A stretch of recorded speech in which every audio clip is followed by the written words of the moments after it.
we did get the brakes off right here, and you probably saw that last time if you saw part one.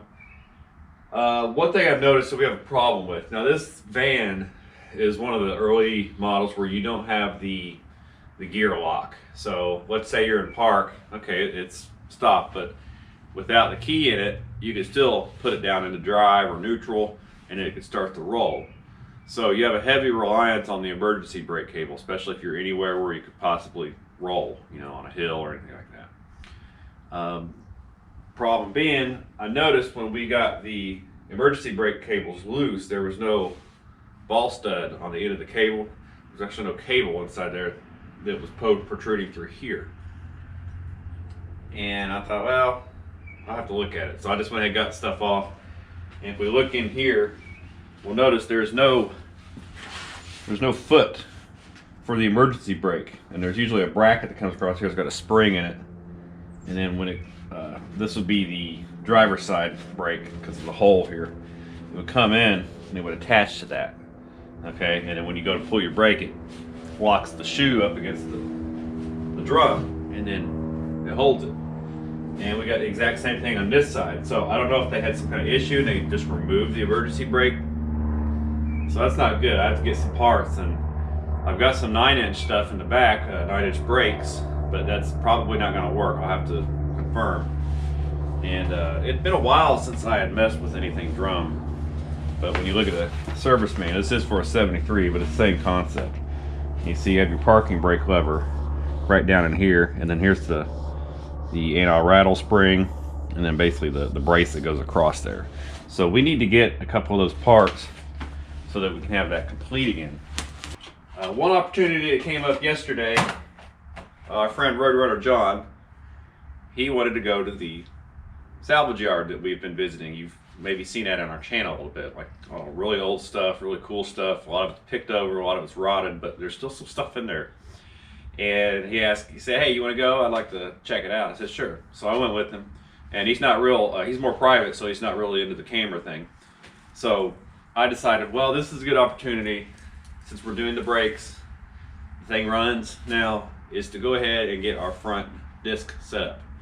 So if you remember the yellow van that we did in the first junkyard video, and I'll show you right here. All right, so we found this one. Got some slotted mags, which would be cool to have. If you get it out of here, it's in a really bad spot. And it's full of stuff, but it was customized. See the carpet, the ugly carpet. Yeah, that one right there. We had a fun time with it yesterday. It was actually not too bad. It was quite an adventure because it had rained and snowed for a few days before that, but yesterday it was really sunny. It was starting to warm up some, and it got really muddy. And of course the van has been sitting there for years, I would say, and it had sunk down into the mud.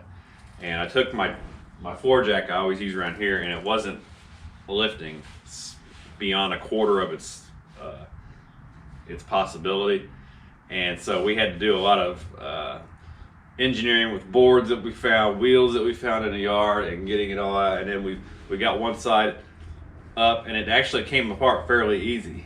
The wheels was really the hardest part to get. It had those slotted aluminum wheels on it, and I went ahead and got those too. So we got the 15 by 7-inch slotted mag wheels. You got a 3.5-inch backspace, and the tire was coming off of one of them. I was able to actually get it off by hand last night, and the other one has a tire on it. But I'll show you the brakes that we got, and they've got vines growing over them and everything. So they're a good rebuild. Okay, so here is our full disc brake units, and it came off of a 77 Dodge. So you got the bracket here, and these are the type that my dad made in the foundry when he worked at Dana Corporation, and they would do them for Kelsey Hayes. And we had the other ones that were a little bit smaller, but we found that are like the A-body, the Duster, Dart, swap that everybody likes to do. When you get those off of a disc brake car 73 and up, it has this same style, but it's a little bit smaller. Well, he made those too, so that's pretty cool. So main thing we really wanted was the spindle and this bracket, and then like the dust shield, and everything else you can pretty much replace. You can get use this as a core charge for a new caliper. The rotors, obviously you get new ones. This one's busted here, You want your dust shield, and then all your seals and all that stuff you'll get inside here. So we'll have to clean all this up. This one, you know, no difference from the other side. And so it took a little bit to get them off. Pretty happy with it. $100 for those. And then here's the wheel I got off. We'll move our tripod here. This is the wheel that we got off the tire. It was, you can see where it's sunk in the mud. When I got it out, it was, 2 of these holes were completely packed with mud. So I laid them out yesterday in the sun and dried them out. So in the meantime, I'm gonna see if I can locate any hardware for this. I don't think I have any around here. I could go to the junkyard, but like I said, it's really hard getting vehicles up there that, you know, you get to get the wheels off and they're all sunken in the mud, but we may have to do that. And if I can't rebuild it or put that in there easily, which I should be able to, you might have to take some of this back apart. If I put it back in there with the axle on it, then we'll go ahead and put them back on, slip the axles back in, and get all that stuck back together. And we still need to repaint everything.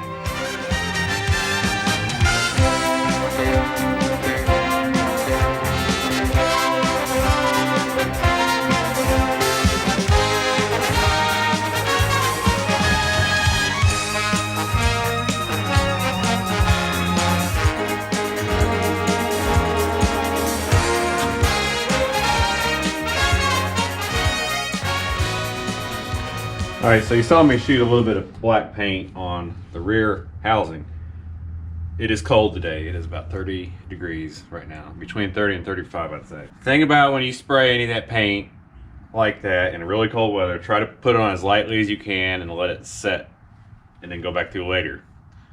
It tends to come out of this can kind of fast, so that's a little bit of a problem. If you just dust it on, you can actually get it to stick pretty good. When we get into the cars like the Duster, where all the rear and all that will be coming out, it's a little bit different ball game here at the Hoosier Garage. Same thing with this. Right now we're going to try to leave as much of the brakes on here as we can. They look good. They're just, we cleaned them off with some brake cleaner.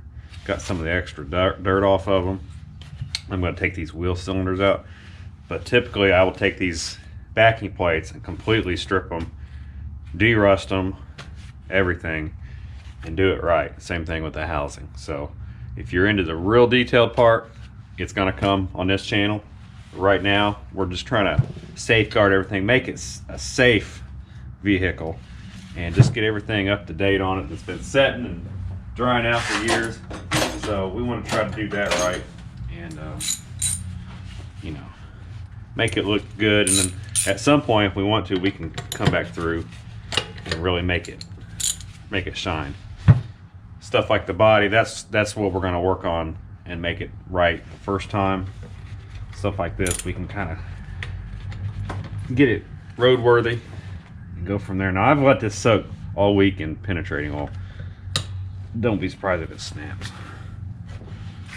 Hey, a little bit of resistance, but it come out.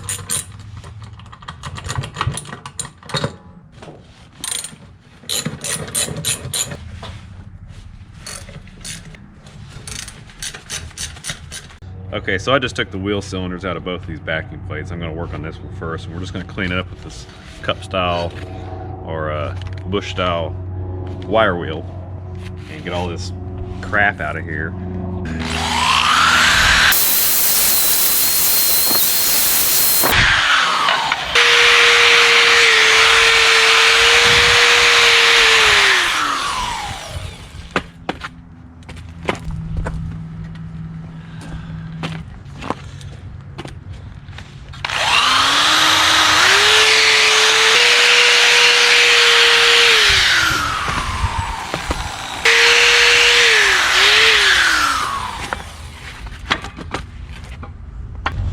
Okay, so this one had a world of dirt dauber nest remnants on it, so that's what a lot of that mud you saw in there was.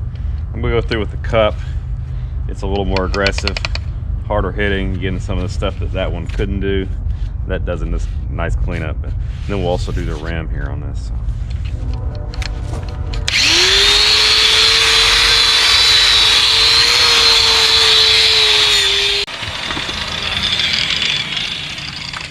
Okay, so I'm kind of touching up these little areas that neither of the wire wheels can get. Screwdrivers, although a lot of people say don't ruin your screwdriver. I got enough screwdrivers. They're cheap screwdrivers, and they work really good for this kind of gnawing out little places and stuff. So that's what I was using that for. These little wire brushes, like toothbrush looking things. Nice. So we're gonna wipe that down, spray it with some brake cleaner, and although there is still some rust in here, it's a very low count of rust. So if we ever come back around later and want to, blast them down and do them right, then we absolutely have not compromised anything. It's when you leave the rust on there all caked up and scaly and paint over that, it traps all that stuff in there. Cleaner time. Not that we're doing concours restoration here, but you need a little bit of help. It's out here in the sun. It's warming up a little. It's probably about 45 degrees now.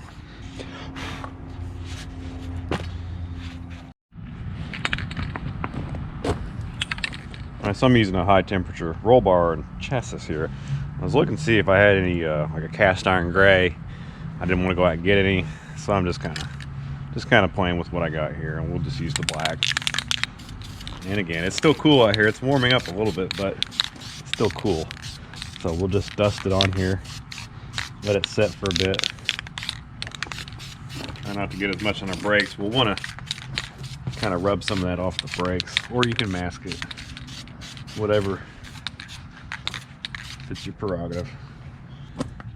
So probably 3 coats that way, just like I did it there.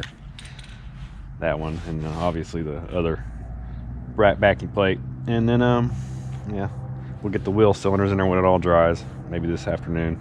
Kind of figure out what's going on with that emergency brake, see if we can locate some parts somewhere. If not, we'll have to hit the junkyard again.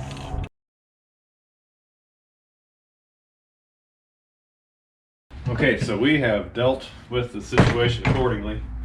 It's early evening on a Saturday, and I was kind of leaning on the whole thing of, well, maybe we'll have to wait another week or something, or 2 weeks, so we can get the proper hardware to put back in here. Now, we haven't gotten everything, but I've gotten what we need to make it at least easy to put it back on and put the axles back in. And there's one little obstacle, but I'll get to that in a second.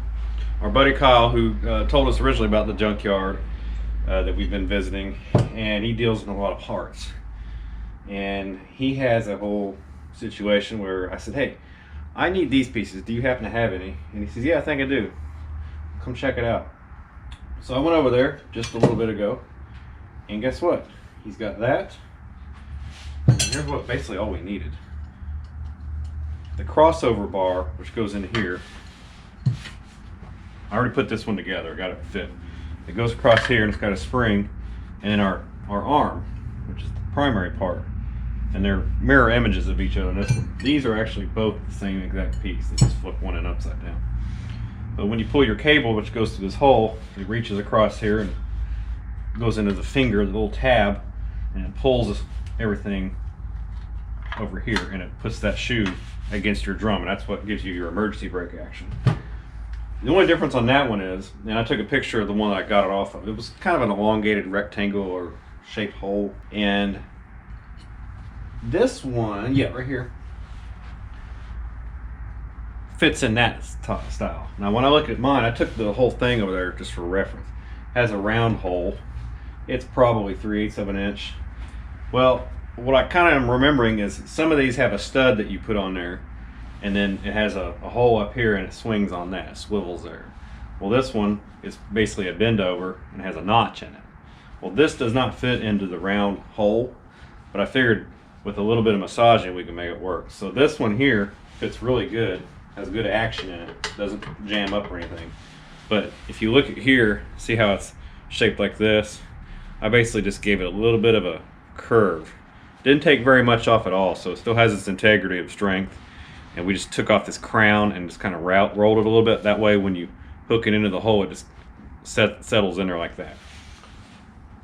So I got this one in. It fits up pretty good. I'm sure it'll need adjusting, but we'll worry about it when we get in. I'll go ahead and put the wheel cylinder in here in a bit. I'm going to go ahead and get the other backing plate assembly set up and get this modified, get it in there, and then we'll just get the wheel cylinders in, and we'll go ahead and maybe put them on. The hard part, and this is what I was going to get to, the hard part later will be when we go to get some e-brake cables, the proper ones. They'll have the little ball stud on the end of the cable. It'll go through here, and you'll have to kind of fight it a little bit and try to get an angle. Usually it takes some heavy duty needle nose or something, and you can work it around inside basically this right here. It kind of clips in there and it'll set back here. A little bit of a hassle, but considering what we had to do and what we was missing, it's really a no-brainer for me. It's just, let's go ahead and get it. We can fight that later. It might be a big fight, it always is. But we'll get this ready and we'll show you the results. Okay, so here's the piece modified. And if you look at this side here where I'm tapping it, that's where the kind of the angle of it started. You see how much I probably whittled away there, mainly right here in this area here. So I kind of gave it a little bit of a curve and then it rolled off, and it really just needs to set flat. So here's the hole it has to go to, and now poke it down in there like that. There you go. That's what you want. So now what we'll do, since this is the opposite of the other side, it has the hole for the e-brake cable to come in through here. It will mount in behind this shoe and hook into that hole. And then this piece slot. So it'll sit down here. Actually, it should go this way. Yep, there we go. So once you get it in, it's hard to do it one handed, isn't it? Roughly it'll settle like that. Okay. So I'll have to kind of pull this shoe out, work this in behind it, and then this part here can go in last. So I'm gonna fool with this. Just about got it. And here it is. So here's that finger that we polished the edge off. Here's the arm. Here's how it fits in here, and it doesn't fit so much in there, but it fits in the actual arm. That's what causes the action to. So when I pull towards my right here, as if the cable was doing it, you see the spring there. We push that shoe up against the drum tight, so you get your stoppage. And then that has a little bit of play in it. Obviously here's your adjuster. So we're good to go on this. It's just a matter of the cables on both sides.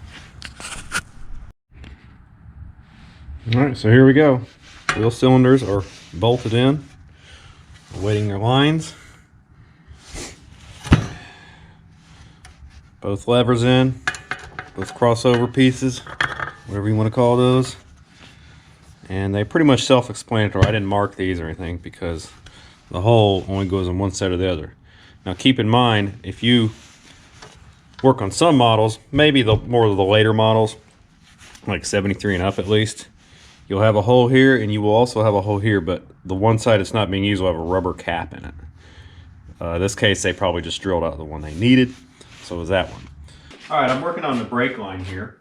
We almost got the long piece across the axle done, and we've been using the old one as a pattern, and it is broken off on the ends. That's why we had to make a new one, and it's just good insurance to do that. So we, added an extra little bit for the piece that goes into the wheel cylinder right here. It was about the extra 2 inches. We did our flare, and then we started bending away, and some of them kind of go back at a couple different angles. That's a little tricky, kind of like this here. And then my bends where they're sharp like this are not as sharp as I'd like them to be, but they are close. You can kind of go back and rework them a few times and push back and push forward, and you can kind of get in there, and just don't overdo it, because then you'll pinch them and they're pretty much broke then. And then we'll come down here. That one would be a good one. I can maybe sharpen up a little bit and leave yourself a little bit of length if need be. Never do it too short. Always just do a little extra. That way, if it is just a little bit too much to cut, then you can always, almost kink it back a little bit, and it might not affect the look any. If it's too short, then you're just screwed up. You're gonna have to, make a new line, because it's just not gonna work. So.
thing I like to do on some of this is when you get the lines ready, and of course they might need a little bit of fluctuation to fit, is go ahead and instead of putting the block on the tube, on the axle, is just go ahead and kind of loosely, you know, 3 or 4 threads, put the fittings into the block, okay?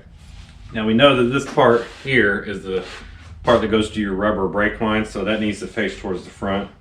And then this part might have a little bit of variation, and you know, you have a little bend here probably, and this is where it goes under the leaf spring and right up into the backing plate area for the wheel cylinder.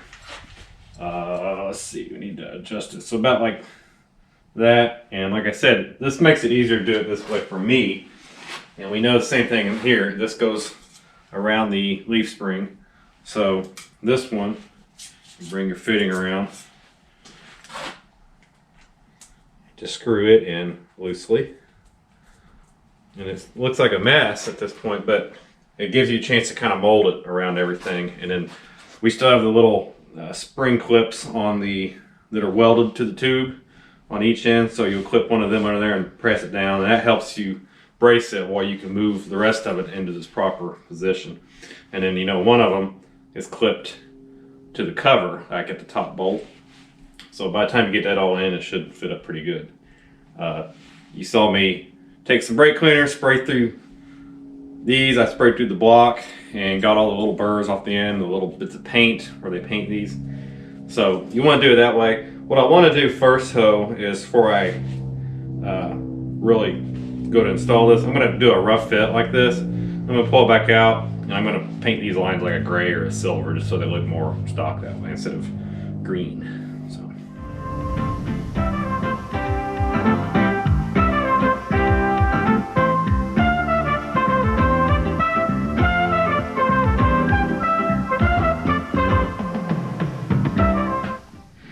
All right, so here's what I did. Here's the line where it bumps up, and there'll be a hanger right here that you just bend around and hold that.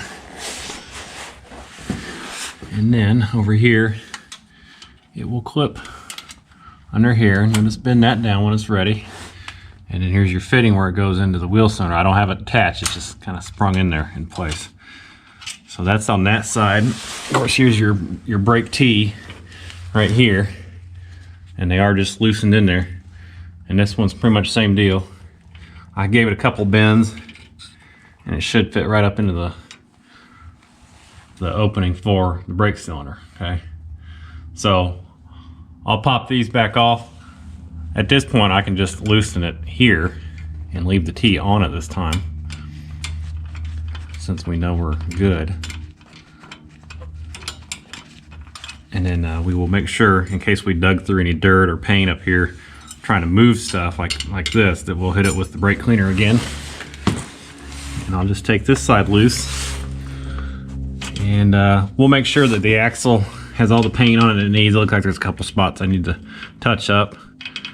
That way we don't blow any detail paint back over it later, and we'll have a nice looking axle. There we go. So we're gonna set it back down easy, clean it up, paint it, ready to go on those. All right, I just cleaned up this one with my second deteriorating wire wheel. So there's that. This one's next.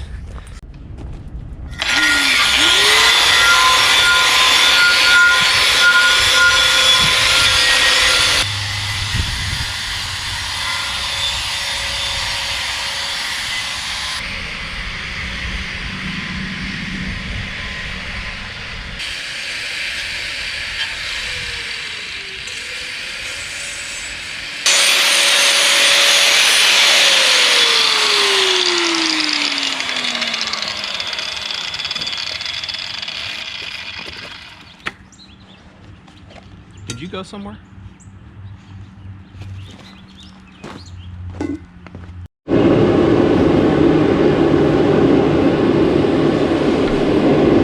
I sprayed them about 5 minutes ago. Just putting the heat on it to help kind of bake it. Keep it warm so the paint sets. I'll do this for a few minutes, shut it off, spray it again. 5 minutes later, turn it on again. It being this cold and that much surface area, that's the only way I know how to do it right now. At least until we get heat all the way just in the shop alone. And just a quick inspection and a little bit of what I have in mind. See the kind of the shiny bit from here up? That's where your contact point is, and if you can see it real close, probably not. There is a significant amount of wear on these splines. Okay, this one is worse than this side. This is on the driver's side here. So there's a little bit of wear, maybe a little bit of abuse. Down here we're good. The bearing surface is very smooth, very consistent, both of them. Sometimes those will be eaten out and you can get the bearing saver, which moves it over a little bit. A little tricky to put in. Now my plan in the future, and again, the whole thing here is to get everything cleaned up, get it roadworthy again, so the new seals, and you know, that meant the axles had to come out, all that sort of thing, okay? Make sure the brake lines and the brakes themselves are all together. And you've seen some of the stuff we've had to tackle, which is missing e-brake arms and old wheel cylinders. And this is a good opportunity to see what the axles look like, and they are fairly worn. I don't think they're gonna be any detriment to us right now, because again, it's just a basic transportation. We're not racing with it or anything. We're not gonna do burnouts, you know, at least like crazy. But my future plan, and it might be probably this time next year, let's say that I'd like to do an upgrade. And when I mean an upgrade, some might consider it a downgrade. Since we have a 355 gear and I'm kind of debating on transmission, I want it to be a good interstate vehicle where we can go to, you know, Indianapolis or further, or, you know, go to Nashville and just take a long trip and it not, you know, just sit there and guzzle gas. So with a 355 and a standard transmission, or I should say a 3-speed automatic, not a standard, but just a non-overdrive transmission, that you're going to be really running up the RPM. So what I might do is get a sure grip unit and get one with a 294 gear, or maybe even a 276 gear, something a lot higher. And then at that point, with these axles looking this way, I might just grab some fresh axles, see if I could either find some that have some fresh splines or just consider new ones. I don't want to change out the rear end. I don't want to go in all that, but we can get something set up down the road.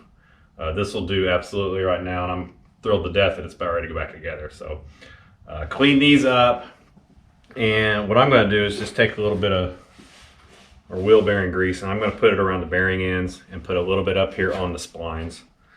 And then we'll put them back in since we got new seals. They're ready to go. And then we'll get the C-clips in. I might let you see that since we saw them come out. And then get the pin back in, all the reverse of what we did when we took it out.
axles are in.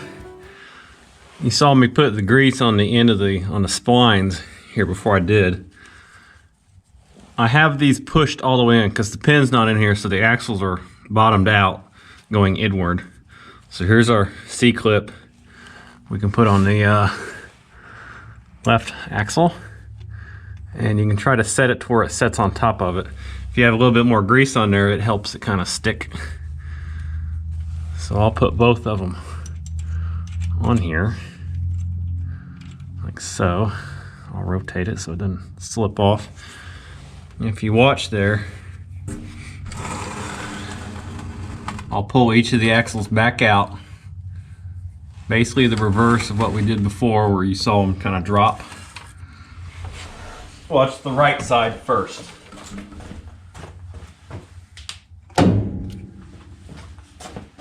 Now the left side.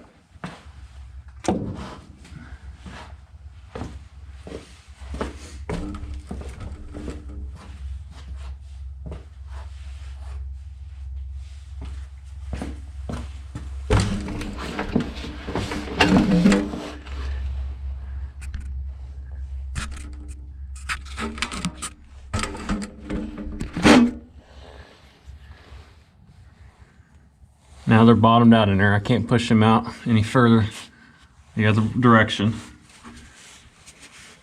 So we're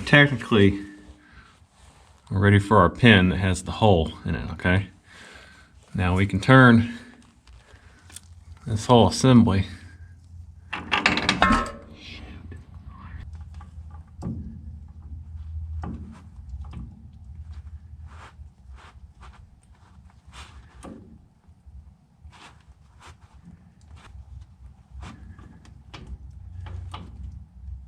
So I had repositioned the carrier here so that it would take it again, and you have to get it on the right tooth or the right set of teeth and then turn one to the other. Now if you look, it kind of doesn't want to go by itself, so I have to turn the whole thing together.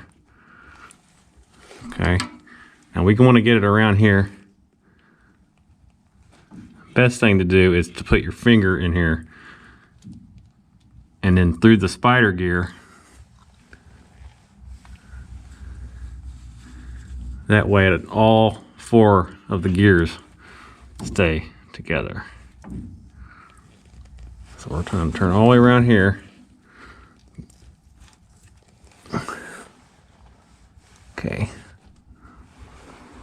Right here, where we want it. I'm gonna put a little grease on the pin itself. And remember, here's where our bolt goes to hold the pin in. That'll be right here. So spin it around, get some grease in there,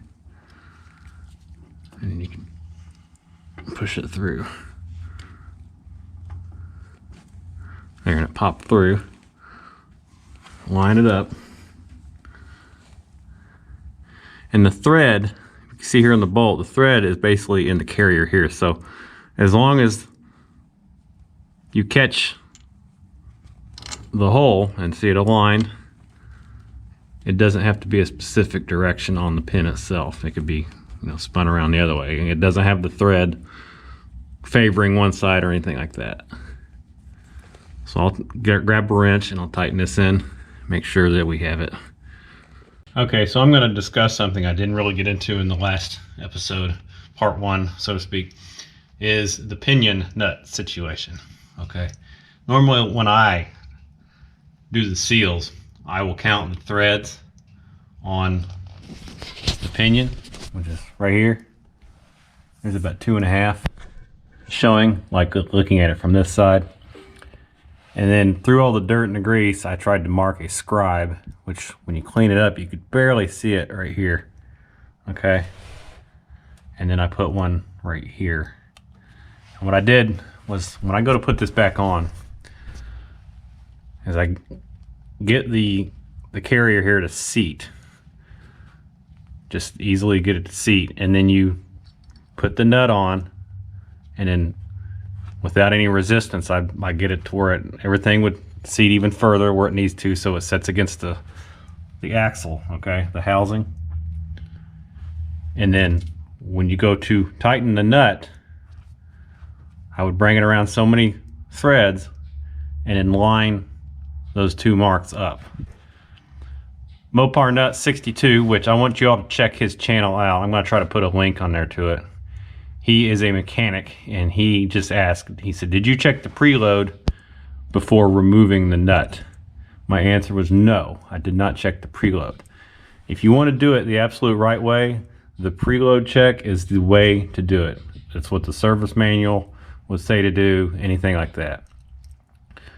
Now this could get you very close, but just before you do anything like this, read up on it first, get some mechanics opinion, and when you come together, you'll probably get what I just explained to you, okay? And that's probably the better way to do it. So I'm not a rear end person here, so just take my advice and do what's best, okay? And get the preload, get you an inch-pound torque wrench, and do it right. If I do anything like this in the future, I think upon thinking about what he has said, I'm wanting to improve on that. So that's me being straight with you on how I did that. And I know a lot of people do this. I've done it before and didn't have any problem, but that's not to say that you won't or I won't in the future. So keep that in mind. Again, like I said, this rear, I'm planning on doing something a little different to it soon, but that shouldn't be what you would call an excuse. So I'm just gonna be straight with you like that and say, go by the book, and probably don't go by scribes or anything like that. So just my 2 cents on that. So, and one of the reasons that that is a big deal is because most of these have a crush sleeve, especially if they was done from the factory. I know Chrysler liked to use the crush sleeve, and when it had so much crush on it, then if you was to back off, then you would get the pinion to wander on it. But if it got too tight, you'll have a problem where it basically binds up in there. You could have catastrophic failure. So just be careful with that. In the meantime, I went ahead and got some other stuff going on here.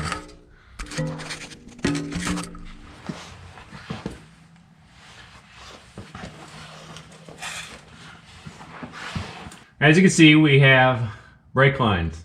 They're all in, they're all tight. All the clips on the tubes here are engaged. The one on top of the cover, they're into the T. I put a cap on the back of the T because we are waiting on the rubber brake hose. That's somewhere in the mail. We just got the cover on. It's all sealed up, ready to go. Made sure it's tight, jumped across, back and forth, up and down. Make sure we do it evenly. We're in good shape there. So the only thing we really got loose ends on, we need a couple of shocks. We need to get our e-brake cables. We need to get a couple new ones, and they're only about maybe 2.5 or 3 feet worth. They mount in up to those brackets up way up back there on the cross member. And because these have been cut out, obviously. If you haven't fallen asleep on us, you know we had to go get some new hardware or used hardware to put inside the brakes assemblies. So we'll have to complete it by getting the cables set up. And then obviously setting the brakes, bleeding the brakes, all that sort of stuff. The drums are on there if you can see those. What else? Well, we got our gear oil up there. We got some SAE 80 weight 90. So we'll get that in there. We'll let this all set up and dry, all the sealant. It's all pretty fresh. Get a couple new U-joints, and I think we're good. So I'll give you a good look at it here.